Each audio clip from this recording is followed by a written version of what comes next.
My dad has late-stage cancer, and when I needed my husband to support me, I found out he was supporting himself into my best friend.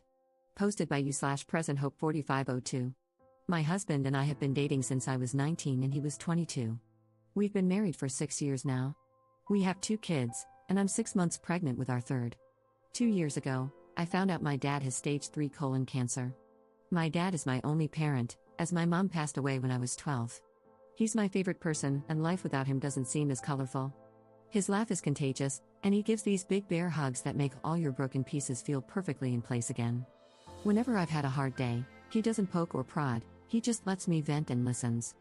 About 5 months ago, we discovered that the treatments aren't working for him, and in the doctor's exact words, he said, months, not years. Since then, he's gotten progressively worse and is now losing his memory.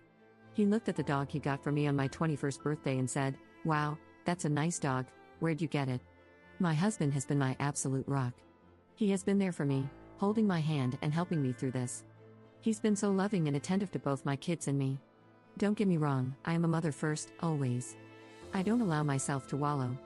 My kids are still loved, cared for, played with, and I haven't let my responsibilities around the house slack. Once my dad got his updated prognosis, my husband encouraged me to quit my job. About a month later, we discovered we were pregnant again, and I still hadn't let go of my job. After finding out I was pregnant again, he reassured me that it was still okay to quit my job, and that it would actually save us a small fortune on daycare costs anyway. So I did, I quit my job. My best friend and I have been friends since diapers. Her family is like my family, and vice versa. My mom and her mom grew up together. We've always been solid, and right after my dad's appointment, when we found out he had so little time left, I drove straight to her house, and she held me while I cried for hours. If there are soulmates in friend form, she is mine. Thick as thieves is what my mom used to say. This morning, as I was up with my 3-year-old, my husband's work alarm was going off. He has a few set, so I turned that one off and gently woke him up. He said he was up late working, so he took the morning off, then rolled over and went back to sleep. As I went to turn off the rest of his alarms, I saw a text from my friend on his lock screen that said, "I'm assuming since there hasn't been an angry pregnant lady on my doorstep, you haven't told her about us yet." Time froze in that moment. I took his phone, walked away, and just read their conversations. 4 months this man has been sleeping with my best friend. 4 months these people have been lying to my face. And I know what you're going to say, you should have seen the warning signs. But I've been clutching this phone in my hand for 2 hours, and nothing. He has been so loving and attentive to me, but he always has been. So kind and gentle. There have been no late-night work sessions except for once in a blue moon. There have been no lingering touches between them or even glances. They act exactly as they have since the day I first introduced them. How sick is it that she calls him her brother, but she's been sleeping with him? I know so many people get a moment of clarity in situations like this, but I have none. Aside from being sad about my dad, I haven't changed. I'm still a loving wife and mother. I still dote on him and my children. I talk to him about how he's doing and how his day was, every single day. I haven't allowed the ground to swallow me whole. I know what I have to do now, but I just don't want to. I'm about to lose my family and my support system in one blow. I'll confront him tomorrow. Today, I just need this last 24 hours of peace. As for my best friend, I won't give her the satisfaction of a response. I don't care why she did it. She did it, and it's done. I was always the friend who cleaned up her messes. After today, I will cut her out of my life like she never mattered at all. This has to be the hardest storm I'll ever weather, but damn it, I know I'll sail through it. If not for me, for my children. Update 1 day later. A small update on everything going on now that my kids are in bed for the night. I spent the morning gathering everything I could and making a checklist. I sat in my office for most of the morning, telling my husband I was preparing things for my dad. Not a total lie, I did have to get him sorted with hospice today. My boss would be happy to have me back, but my lawyer said to pump the brakes on that idea for the time being.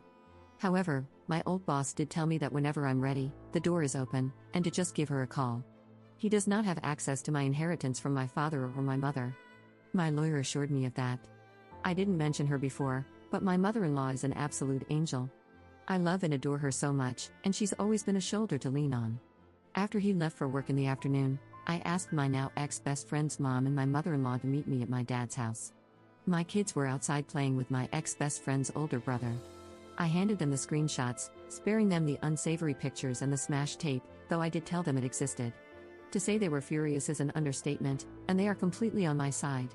Angie, my ex-best friend's mom, is ready to cut contact with her daughter completely.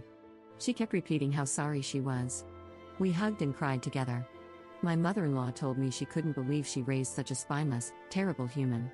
She said that no matter what happens, I will always have her, and as far as she's concerned, she doesn't have a son, only a daughter. After an in-person meeting with my lawyer, we went over finances, logistics, and everything you could think of. She has all the proof, and she's out for blood. Now that this post is on TikTok, I don't want him to find out through an app because one look at the story and he'd know it was about him. With permission from my lawyer, my ex-best friend, her mom and dad, my soon-to-be ex-husband, and his parents will be having a get-together tomorrow. By the time they're sitting down and showing them everything, and letting them know that I know my dad, my kids, and my ex-best friend's brother, he's coming to help me juggle the kids and my dad, as being big and pregnant doesn't help with mobility, we'll be at my dad's cabin a few hours away, enjoying time and space. I know a lot of people were hoping for me to get revenge or engage in some kind of psychological warfare, but honestly, after my kids went to bed, I took a shower and just broke down. I don't have the strength or energy to dish anything out. I just want out. Pretending like everything was okay today was too exhausting, and I just don't want to do it anymore. Once he finds out tomorrow, I'll update with the aftermath, as I'm sure it will be huge. For now, thank you all so much for your kindness, warmth, and support, truly. Your words have helped give me the strength to keep my head above water. I appreciate every single one of you for everything. Second update 1 day later. For the sake of typing, I'm going to give everyone fake names for context. My mother-in-law and father-in-law are Ruth and Joe. My ex-best friend's parents are Angie and Bob. My ex-best friend is Jess. My soon-to-be ex-husband is Tyler. Jess's brother is Jake, and I'll just refer to my dad as Dad. I have a few things I want to get through, so I'll summarize as best as I can. To start, because it feels important to me, yesterday I scheduled a same-day appointment with my OB-GYN and got tested for just about every STD/STI. Most of the results have come back, and they were all negative. There are a few tests that take up to 2 weeks for results, so I'll be waiting on those. When I met with my lawyer, I brought everything I had financially, including the wills from both my dad and mom. I also managed to get my hands on his financial documents, which he keeps in a lockbox in his office. Additionally, I brought over everything we had set up financially for our children. While I'm not entirely sure if it's everything, I'm confident I got most of it. My lawyer was pleased with how much I was able to gather. Ruth even handed over her and Bob's will to ensure I was taken care of in the divorce. My lawyer understands that I want a divorce immediately, but she wants to make sure she's thorough and not missing any key information. Hopefully, I'll have actual divorce papers to give him in about 30 days. I'm not rushing her, though, I'm letting the professional do her job. Now for the sit-down. I asked Angie and Ruth to describe everything in detail about what happened. Angie made them sit through a slideshow she put together with all the texts. I know a lot of you were concerned that someone might spill the truth sooner, but they were so secretive that they didn't even tell their significant others what was happening. Once the slideshow ended, Tyler tried lunging at Jess, and Joe actually had to force him to sit down. Tyler was shouting profanities at Jess, telling her she would regret this. Jess started crying and begging her parents for forgiveness. Bob looked his daughter in the eye and told her he would never forgive her for this. Blood or not, she is no daughter of his. He said he didn't raise his daughter to be this person. Jess has always been a daddy's girl, so I think that cut her pretty deep. Jess is currently in the middle of a divorce herself, and her parents were financially supporting her with her lawyer. They told her she is now completely cut off, both financially and physically. Tyler's dad was furious. According to Ruth, he looked like he was barely holding back from physically confronting him. After the sit-down, Tyler went straight home. I know this because we have a Ring doorbell camera, along with a few cameras inside the house to keep an eye on the kids when we're not right next to them. When Tyler got home and saw that most of my and the kids' stuff was gone, he lost it. He started yelling and throwing things, and now the house is trashed with a few holes in the walls for decoration. When he didn't find us at home, he went into my dad's house. While I had spent most of the day packing and moving things into my dad's house while Tyler was at work, we were already at the cabin. Tyler tried to break down my dad's door with a baseball bat, but thankfully, he failed. My dad's neighbor called the cops on him, and he was arrested. His parents are refusing to bail him out. I had an appointment with my therapist today. I've been seeing her for a year now, ever since I started struggling with my dad's illness. It felt good to just cry and let everything out about how I was feeling. The session was really helpful, and she gave me some tools to help work through my emotions with everything going on. I left feeling grounded and empowered. I'm also planning to set up therapy for my children when we get back from the cabin, to figure out the best way to tell them. I know some people have said I shouldn't tell them, but I will, just in an age-appropriate way. I don't want there to be secrets or lies between us. I've always tried to be as open and honest with them as possible, again in a way that's appropriate for their age. Just because they're small humans doesn't mean they don't deserve the truth. I've received a handful of comments telling me I should stay because every man cheats and that I should work things out since most of our marriage was good. I refuse to believe that all men cheat. My parents were married for 20 years, and after my mom passed, my dad never moved on. I watched my dad love my mom for 12 of those years and cherish her memory. I will not accept anything less than that kind of love. He never cheated, nor did she. While I'm not sure when I'll be ready to move on, falling in love is the absolute last thing on my mind right now. I refuse to let Tyler win by destroying my belief in love completely. I will move on from this. Jess started blowing up my phone, demanding that I fix the situation and immediately blaming me. My lawyer advised me not to block the texts, just in case they reveal any additional information I might be missing. Jess was playing the victim card hard, but here's the thing, I never influenced Angie and Bob to cut contact with their daughter. They made that decision on their own. Jess even started blaming me for stealing the love of her life, which makes no sense since I introduced her to Tyler when I started dating. She also claimed that Tyler is only with me for the kids. Honestly, I know she was just trying to hurt me at that point, but I didn't give her the satisfaction of responding. Between her and Tyler, I have about 200 missed calls. Tyler has been all over the place, going from begging and pleading for my forgiveness to threatening me. Since I don't have divorce papers to hand him yet, he's stuck in this unknown gray area. I also asked Angie and Ruth not to mention anything about the divorce to him yet. It's a bit petty, but keeping him in that gray area is my small form of revenge. At one point, he threatened to call the cops on me for kidnapping, then admitted Jess wasn't the only one. My lawyer is going to love that. He shifted from calling me a stuck-up BTCH and threatening me, to begging for forgiveness again. Honestly, it was whiplash just reading those texts. I'd be lying if I said they didn't hurt and terrify me all at once, but I refuse to let them break me. As for both of them together, I don't think Tyler is going to stay with Jess. I think he blames her for blowing up our marriage, honestly. But who knows, they deserve each other. Initially, I was okay with a 50-50 custody split with Tyler, but after seeing his reaction, I no longer feel comfortable with that. So, I'll likely be going for full custody. Jake has about 30 days of leave saved up, and he's going to use it to help the kids and me get settled at my dad's house. He'll also be around just in case Tyler shows up acting crazy again. He's been such a huge help lately, and I'm forever grateful. Last night, after the kids went to bed, he hooked up his Xbox, and we played Diablo 4 together to take my mind off things. It was fun. In the middle of it all, though, he did sort of confess that he's always had feelings for me. But he was clear not to expect anything from me and told me not to say or do anything in response. He understands that a relationship isn't on my mind and won't be for a long time, but he just wanted to get it off his chest, saying he's felt this way since we were teenagers. Thank you again, seriously. Your comments, support, messages, everything, have been a giant breath of fresh air. Just knowing I have an entire online community willing to stand by me has kept me going these past few days. When I felt like giving up on leaving him because it's so hard, your comments popped into my head, giving me strength and so many great points and helpful advice. I know I deserve more, and I can't accept his actions. Third update 1 week later. Hi everyone, I know a lot of you are still asking for an update. Not much has happened, but here's what has. Tyler discovered the post and asked if I was seeking a divorce. I told him I was. He apologized for losing his cool and asked if there was any hope for reconciliation, to which I said no. We did have a conversation about the kids, and he agreed to supervised visits, which is a relief. I had another meeting with my lawyer, though nothing major happened. As for Jake, nothing has changed. He hasn't taken back his confession, but as I mentioned before, it's on the back burner for a long while. My kids' health and well-being remain my top priority. Unfortunately, my dad's health is on a steady decline. He's now in the hospital with no immediate release date. Please send thoughts and well wishes his way. My kids are adjusting well. We've scheduled a therapy appointment for them next week to help with the transition. My oldest has more questions than the others, but I'm waiting until the therapy session to have any big conversations to ensure I handle them in the best way possible. On a brighter note, my oldest made tryouts for the traveling soccer league, and the baby is doing great, too.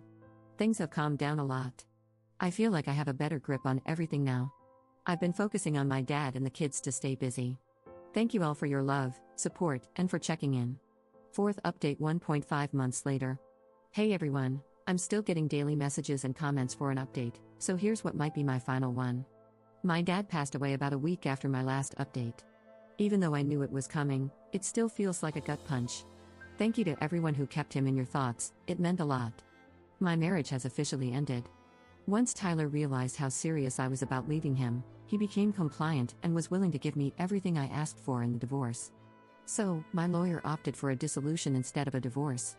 The process was a lot quicker and went smoothly. For now, I have full custody while he works through his anger management and therapy. I'm not sure if I'll ever trust him fully with the kids again, but I'm in therapy too, as are my kids. I'm not making any decisions about that just yet. He currently gets supervised visits at a facility where there's plenty of staff and security, and someone is always present. That happens once a week, and he also gets video calls with the kids twice a week. Thank you all for your love and support throughout everything.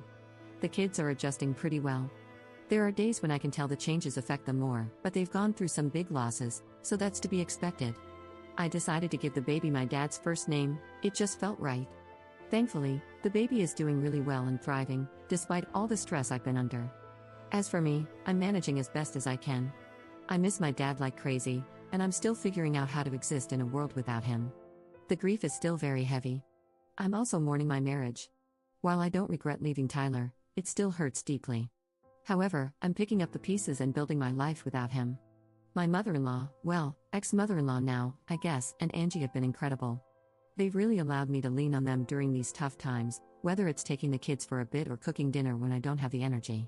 I feel truly lucky to have them in my corner. And finally, to what many of you have been waiting to hear about, Jake. He's back in California now. He tried to extend his leave, but the military said no. It was truly wonderful having him here, especially in those first few days after my dad's passing. He picked up so much slack for me, and I'll never be able to fully repay him for that. He's incredibly patient and kind. That being said, nothing has happened between us romantically. He did hold me while I broke down after the kids went to bed several times, but that's the extent of it. No kissing or anything beyond that. He does call and text me multiple times a day, but right now, I just don't have any room in my life for romance. I'm carrying so much grief, and the weight of being a single mom has been heavy. Jake hasn't pushed me on anything, though. He reminded me that he meant every word he said, and that he's willing to just be my friend until I decide I want more, if I ever decide I want more with him. I wish I could be the girl who jumps in with both feet, but the betrayal from my ex is still fresh, and I'm worried that I'd burn something out before it even started. So, I asked for friendship and time to process everything else in my life before even considering a new relationship. He happily agreed. Oh, and as many of you guessed, Tyler and Jess are not a couple. He left her high and dry. While I don't wish misery on anyone, I'd be lying if I said there wasn't a small sense of satisfaction seeing her life go up in smoke. She's been blacklisted from her family, and for those who think that's weird, it's really not when you understand the bond I have with her family. Angie is like a surrogate mom to me. She gave me the safe intimacy talk, the period talk, and listened to me cry over boys who broke my heart. She held my hand when I delivered my kids and has always called me her daughter. She practically knew my mom her whole life and was there when my mom delivered me. If anything had ever happened to my parents, Angie is who I would have gone to live with, it was even in my parents' will.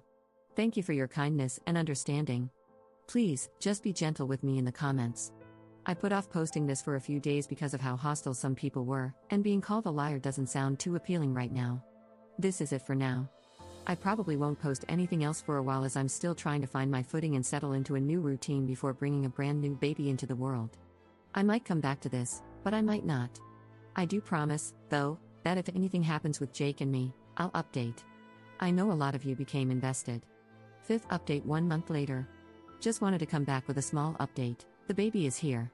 He was born slightly premature, but no NICU stay was needed. He was 5 pounds 9 ounces and 19 inches, and he's absolutely beautiful.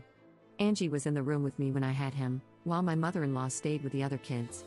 My older two are obsessed with their baby brother, and it makes my heart so happy. My mother-in-law and Angie are taking turns spending nights and days with me for the first 6 weeks until we get acclimated. I told them they didn't have to, but they insisted.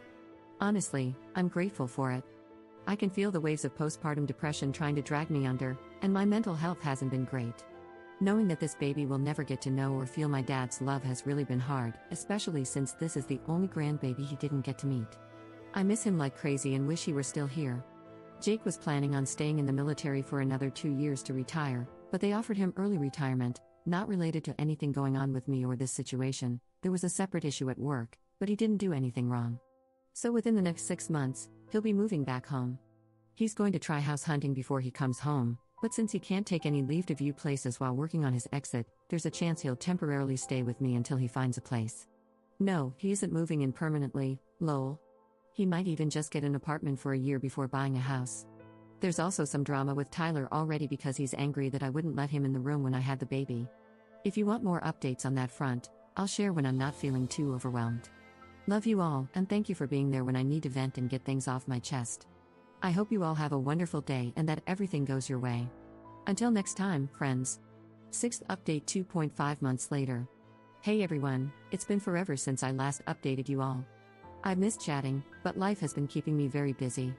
So to answer some questions first, do Tyler's parents still talk to him? No, my mother-in-law cut him off almost instantly and went no contact. My father-in-law is very low contact and only speaks to him when he takes the kids to their supervised visits. Did Tyler cheat on you with more than just Jess? To my knowledge, there was only one other girl. If there are more, I'm not aware of them, and honestly, I think I'd prefer not to know. Aren't you concerned about Jake and Jess being in contact with one another still? They are siblings after all. Jake and Jess never had a good relationship. They were very low contact even before any of this came out. They didn't get along as kids, and that dynamic never changed as they got older. Looking back, how she treated him was a major red flag. As adults, they only ever spoke at family functions, and even then, it was brief and surface level. What are you telling your children? You should let them process how they need to. The only one old enough to semi-understand what's happening is my oldest.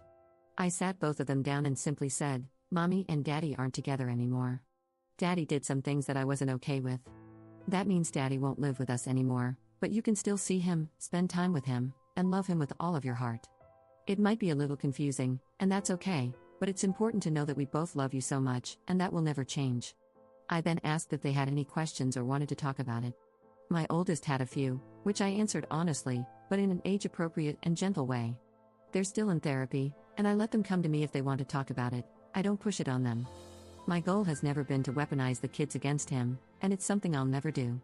He's their dad, and I refuse to traumatize them any more than they've already been. Now, onto the update. If you've read my previous comments, you know that baby boy is here. He's honestly been the calmest newborn I've ever had. He hardly cries and is always content and happy. He's been reaching all his milestone markers, even hitting the ones that aren't on the preemie scale. It's such a relief and a blessing. The older two absolutely adore him, and they're loving the extra attention from their grandparents. Yes, Angie and her husband are called Grandma and Grandpa too. When I went into labor, I told Tyler I was in labor but didn't want him at the hospital. It is his child, so I was being courteous. He blew up on me for taking away his right to see his child being brought into the world. I just turned off my phone to relax and de-stress. He actually showed up at the hospital but had to be escorted off the property by security, not because he was violent, but because he wouldn't leave after I informed the nurses I delivered at the hospital I work at, I'm an RN, that I didn't want him around. Since that incident, Tyler hasn't shown up for a single visit to see the kids. Initially, I sent him pictures of the baby and updates, but he never responded and eventually blocked my number. After about a month, I asked my father-in-law to reach out to him since no one had heard from him. My father-in-law actually went to Tyler's house to do a wellness check because I was concerned something might be wrong. Even though I don't love him anymore, there's still a part of me that will always care for him as the father of my children. It turns out he has a new girlfriend and just isn't interested in being a dad anymore. He even went as far as denying paternity, despite being the only person I've ever been with physically. Surprisingly, the kids seem okay with him not being around much. No, I didn't feel it was necessary to share the harsh things he said with them. They don't need that burden. Jake has been absolutely amazing. He had my favorite food delivered to the hospital after the birth, FaceTimes and texts me regularly, and chats with the kids. He hasn't been pushy at all and has let me set the pace completely, never crossing any boundaries. He even surprised me with a postnatal massage, arranging everything, including childcare. It was the most relaxed I've felt in months. He occasionally sends little gifts and food to the house, especially on my harder days. Jake has truly been a breath of fresh air. He comes home in just over 3 months, and I'd be lying if I said I wasn't excited. As for me, I've been regularly attending therapy, which has really helped me cope and become a better person and mother. I'm still devastated by my dad's passing, and grief has a way of sneaking up and choking me when I'd least expect it. Sometimes I just sit in his office, where it smells the most like him, and cry. I was so blessed to have such a loving and amazing dad.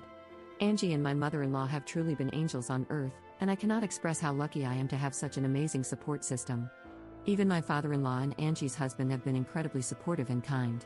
I would be lost without their unconditional love and support. As crazy as it sounds, I'm honestly unbothered by the divorce and Tyler not being around anymore. I think I'm more relieved than anything. My heart aches for my children, but in some ways, I didn't realize how long I'd been holding my breath and walking on eggshells in that marriage until I was finally in a space where I didn't have to anymore. My therapist and I have really dug deep, and taking off the rose-colored glasses has been eye-opening. In a weird yet awful way, I'm almost thankful I caught him cheating. I think that's why I was so calm and methodical during the process of leaving him. It was the final push I needed to break free. I go back to work next week, and I think I'm ready to find my new normal and get back into a routine. While my heart aches knowing my dad isn't here to see it, I feel ready to unlock this next chapter of my life. Cheers to the chapter of healing, self-love, new beginnings, and finding peace within the chaos. Commenter. Any news from Jess throughout all of this? Ops response. No one has been in contact with Jess for a few months now. She's tried to reach out to me to reconcile, avoid accountability, and place all the blame on Tyler. I haven't responded to a single message. She's been using texting apps to contact me since I have her number blocked. I did hear through the grapevine that her divorce proceedings didn't go her way, as her ex-husband had proof of multiple affairs. He isn't really a good person either, so I'm not exactly applauding the ex-husband for this, but the karma is definitely bittersweet. She's been dragging out her divorce for a while and was already separated when her affair with Tyler began. For the record, I'm not the friend you can tell about cheating, because I will snitch, and she knew that. Looking back, I'm not surprised by any of it now. 7th update 3.5 months later. Hey friends, I come bearing some much anticipated news, but I'll breeze through a few things people wanted to know before diving in. A lot of people have been asking if Tyler is still not seeing the kids, and the answer is no, he isn't. He's completely cut off contact. His dad was acting as the middleman to avoid direct communication between Tyler and me, but even that has stopped. Tyler told his dad that his girlfriend made him choose between her and the kids because I wouldn't communicate through her. Mind you, I don't even know who she is, I don't even know her first name. I told him I'd be fine using a third party to communicate about the kids, but it couldn't be someone who's a complete stranger to me and the kids. I suggested using his aunt, who has remained neutral during the divorce and everything else, but that wasn't good enough for him or his girlfriend. So, he decided to cut all contact. He didn't see the kids for Christmas or New Year's, and shortly after the New Year, he went full no contact. I'm managing the kids and working full-time as best as I can, and I'm so grateful for all the help I have. My mother-in-law and Angie take turns watching the kids while I work, as they're both retired. More often than not, I come home to a clean house, happy kids, and dinner on the stove. They truly are the biggest blessings. I want to give a huge shout out to the single parents who do this completely on their own, with no help from anyone or the other parent. I can't even begin to imagine how much strength it takes to do it alone. And now, onto Jake. We're dating currently. I say that with air quotes because while we've been going on dates and spending time together, we're not officially boyfriend and girlfriend, if that makes sense. He did kiss me for the first time at midnight on New Year's. It was cheesy, yes, but I absolutely loved it. I'm not ready to offer anything more right now, and he's been completely understanding of that. We have the occasional date night out, but most of our dates involve the kids, like movie nights, going to the park, or just spending time at home playing with them. The kids adore him, and he adores them right back. I have so many pictures of him holding the baby, trying to soothe him to sleep, only to end up accidentally napping with him. It's so adorable. Jake is allowing me to completely set the pace, and he's patient with me at all times. I honestly feel so lucky. I even told him that if he wanted to date other people, he could, but he looked at me like I had slapped him and was adamant that I'm the only woman he wants to pursue. Sometimes I feel guilty that he's helping heal a heart he didn't break, but he never hesitates to remind me that he's all in and will wait forever if he has to. It's incredibly reassuring, and I couldn't ask for more. I waited so long to share this because I wanted Jake's stamp of approval before continuing to share what's quickly evolving into our love story. I let him read my posts and all of your comments. He may have gotten a bit of a big head with how much everyone is Team Jake. He pokes fun at me for it, and honestly, I love it. This man is so funny without ever being mean. He even said, "It's a breath of relief to know your internet family approves of me."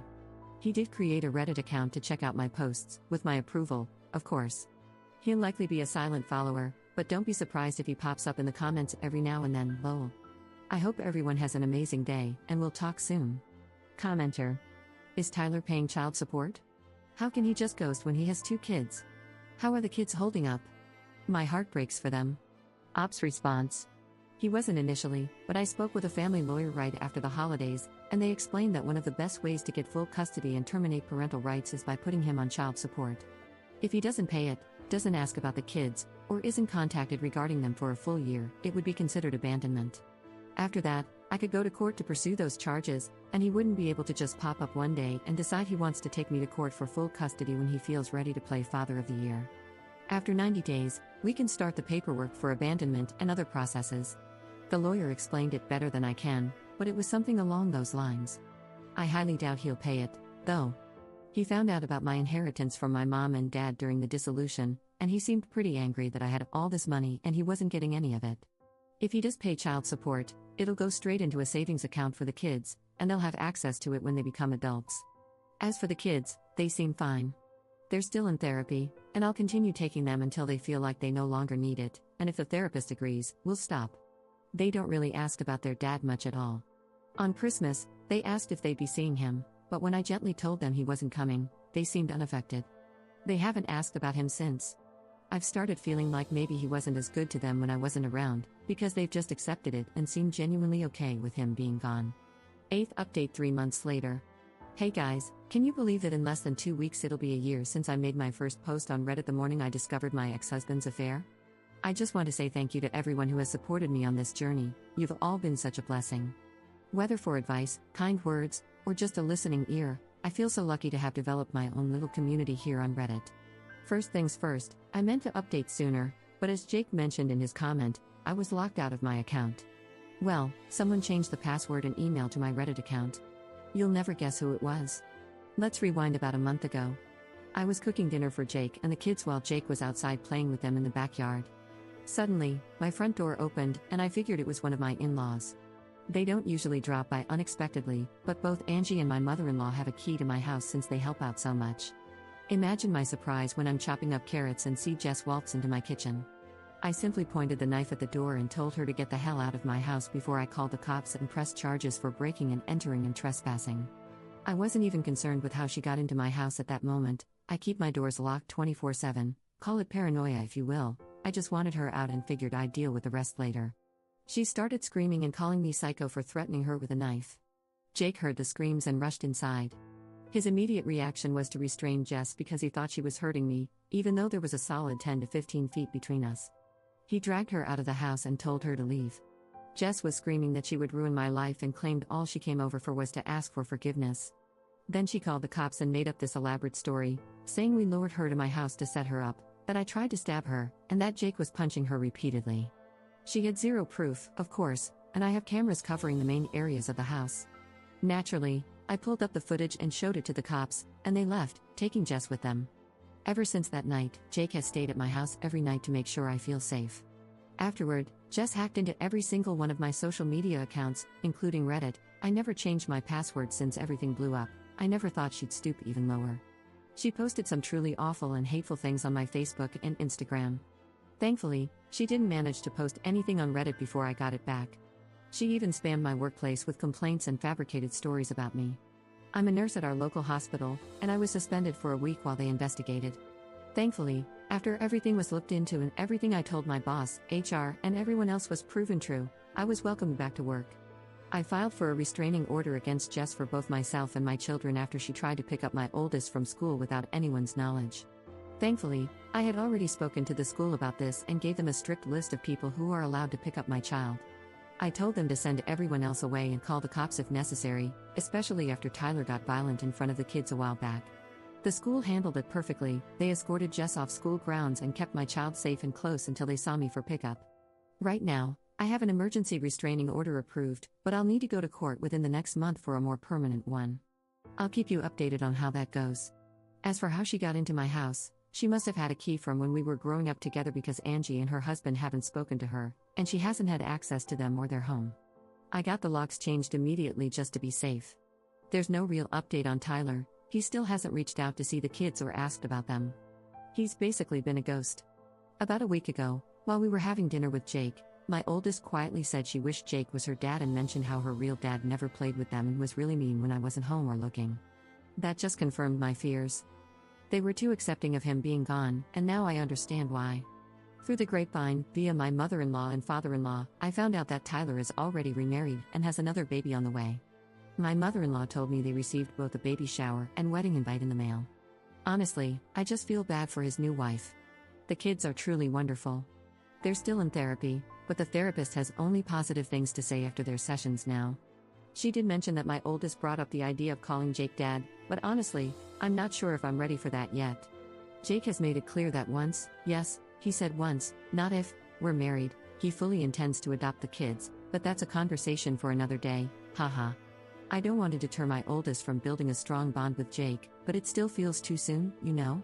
As for my middle child, it seems like they've completely forgotten about Tyler and are their usual ray of sunshine. I've honestly never met a happier kid. And the baby is babbling, smiling, and laughing now, can you believe it? I'm truly blessed with such amazing kids.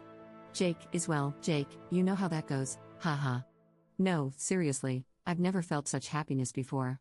He was genuinely concerned by how many people were commenting, asking if we were still together, and told me, you better update right now and tell them we're still together. I wish you guys could hear just how funny he really is. I officially allowed him to call me his girlfriend, though he claims I've practically been his girlfriend this whole time, haha. He's been sleeping over almost every night.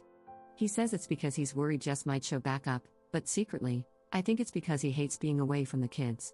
Whenever he's at work or not at my house, he texts whoever is with the kids asking for picture updates and talks about how much he misses them. It's actually really sweet. He continues to let me set the pace, but he also gives me a gentle nudge when I need it. He's even attended a few of my therapy sessions to better understand what I need from him in this relationship.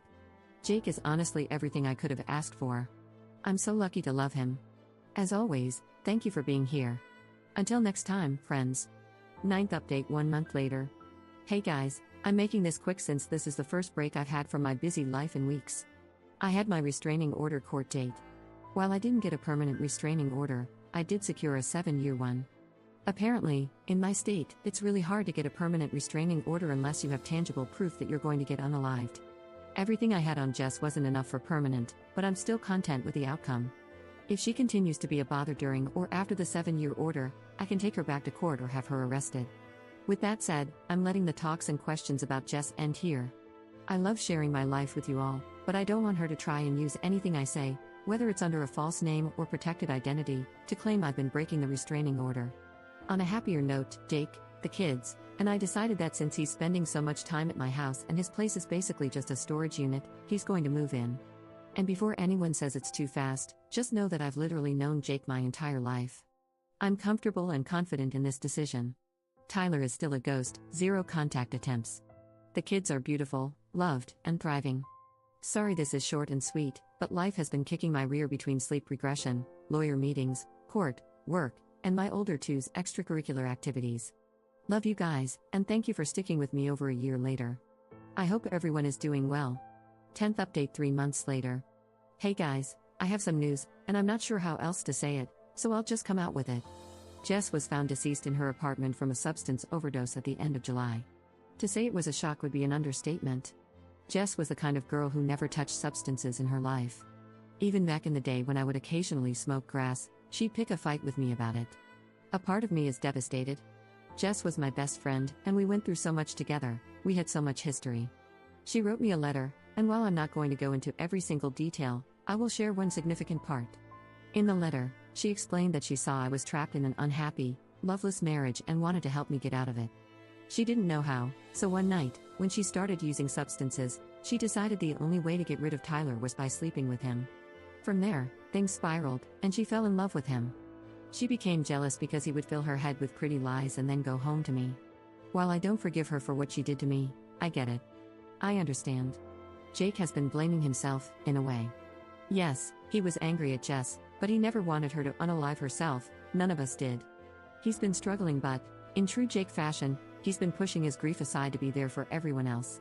He stayed with his parents for the first month after everything happened to take care of them and would check on me at least twice a day. He still hasn't really opened up about it, so I try to support him in every way possible without needing to use words. Angie isn't doing well either. She lost a child, and even though she cut Jess off, that was still her daughter, and she still loves her.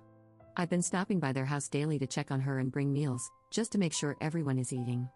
Jake's dad has been handling things much better than I expected. Jess was always closer to him, But he told me, maybe I'm heartless, but once I saw the woman she was becoming, I stopped thinking of her as my daughter. I already grieved the loss of my daughter a long time ago. So, there's that. Just to clarify, nobody is blaming me for what happened. They made the choice to cut Jess out of their lives of their own free will. I made it clear to them when everything first came out that I wouldn't blame them if they wanted to keep their relationship with their daughter or sister.